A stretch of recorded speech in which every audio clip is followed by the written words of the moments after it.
Hello, this is Eric, and as you know, Hollywood ruins everything. The Princess and the Frog is a 2009 Disney film. That was a surprise to me until I learned that in production, Disney were intentionally trying to emulate the Disney Renaissance. Little Mermaid, Lion King, those films. The most that I knew about it was that the princess was also a frog, and holy moly achievement! Black Disney Princess! Watching the film was like watching Mulan mixed with Brother Bear. Disney tried to emulate the Renaissance, and they even got their best directors, Musker and Clements, directing it. But this was the era of direct-to-video sequels, and there are obvious influences. It's not amazing, it has its ups and downs, so here's what we can learn from Disney's Princess and the Frog.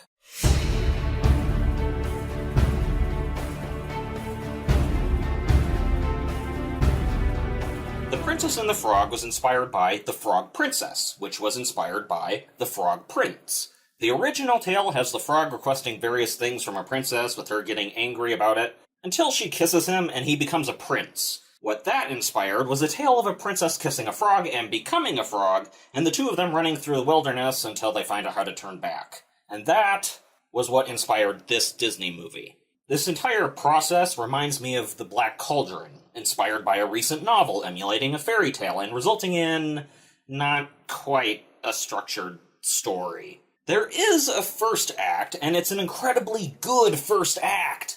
Tiana has a rich friend, but her family is poor. Her family lives in a poor neighborhood. They don't have much, but Tiana's father has a dream of making a high-class restaurant, and Tiana takes this dream to heart and makes it her own. This is a humble beginnings, with enough reality to it that you can really feel for them, especially after the time skip, and we see that Tiana's dad went to war and died a hero. The background setting, the town, the timeline, is one of the two best aspects of this story. If you want a good example of a setting that informs our understanding of the story and characters, the first act of this movie is close to perfect.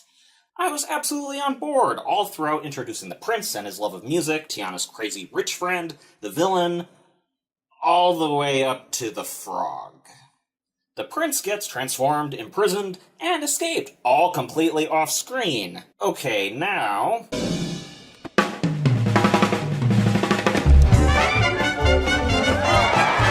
And now... All to call me a lie? It was not a lie. I fully intend... And now... Play it, brother! Oh, yeah! This is the part that makes me think of The Black Cauldron. After this point, every scene becomes a disjointed mess, kind of stapled together. Since this plot stops having structure, I'll just summarize. They go to a witch who tells them to get kissed by Tiana's crazy princess friend to get changed back, but they only have until midnight. Oh noes! The villain who orchestrated all of this, turned the prince into the frog, is outwitted by Tiana, and he's sucked into hell.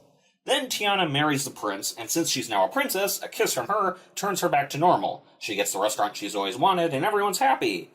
If that sounds convoluted to you, try watching it with every other scene being a new song.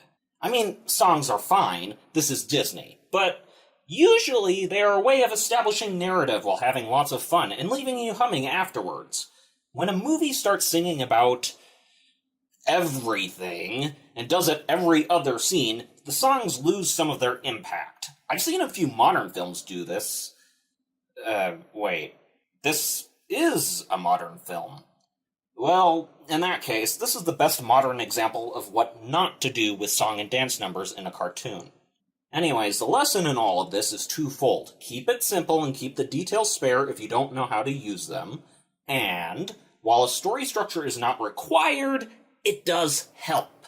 I think DC could learn some things along those lines.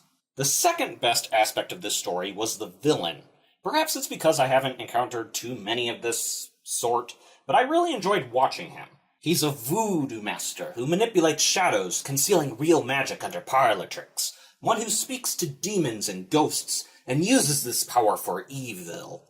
While his plan to turn the prince into a frog is strange, he has a really good style. His motivations? He's trying to get as much power as possible to satisfy his debt to demons in hell.